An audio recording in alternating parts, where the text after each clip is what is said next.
उपलब्ध रहना बंद कर दो, बदल जाओगे। मनुष्य का सबसे बड़ा भ्रम यही है कि जितना वह दूसरों के लिए उपलब्ध रहेगा उतना वह मूल्यवान बन जाएगा।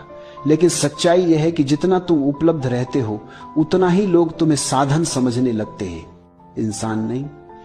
लोग तुम्हारे समय को अपना हक समझ लेते हैं, तुम्हारी ऊर्जा को अपनी जेब, तुम्हारी भावनाओं को खिलौना और तुम्हारी उपस्थिति को मुफ्त सेवा की तरह धीरे धीरे तुम खुद को खो देते हो।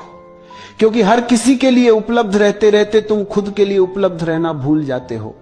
जिस दिन तुम हर किसी के लिए दरवाजा खोलना छोड़ दोगे उसी दिन तुम खुद के भीतर का दरवाजा खुलते हुए महसूस करोगे।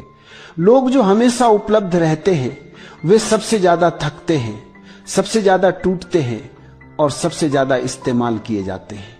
दुनिया कभी किसी को नहीं कहती कि बस तुमने काफी दिया। दुनिया लेने में थकती नहीं, इंसान देने में थक जाता है। क्योंकि दुनिया वही चीज गंभीरता से लेती है जो दुर्लभ हो, जो हर समय उपलब्ध हो। वो धीरे धीरे लोगों की प्राथमिकता से भी हट जाता है। तुम सोचते हो कि उपलब्ध रहकर लोग तुम्हें पसंद करेंगे, लेकिन सच उल्टा है। बहुत ज्यादा उपलब्ध रहो, लोग तुम्हें हल्का समझने लगते हैं। जितनी आसानी से तुम मिल जाते हो उतनी ही आसानी से लोग तुम्हें भुला देते हैं। उपलब्ध रहने का नशा बड़ा खतरनाक है। स्वीकृति का नशा, जरूरी महसूस होने का नशा, दूसरों को खुश करने का नशा, यह नशा आत्मा को जला देता है।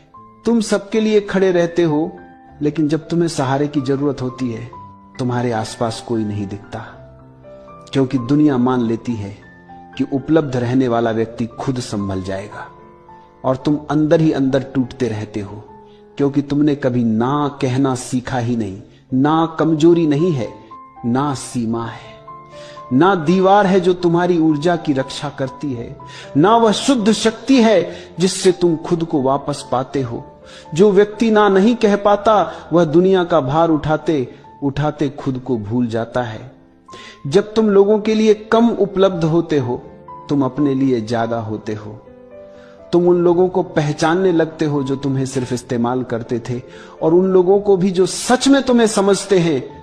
तुम धीरे धीरे महसूस करते हो कि तुम्हारा समय कितना मूल्यवान था, तुम्हारी ऊर्जा कितनी पवित्र थी, और तुम कितने साल उन लोगों पर बर्बाद करते रहे जिन्हें तुम्हारी कदर ही नहीं थी।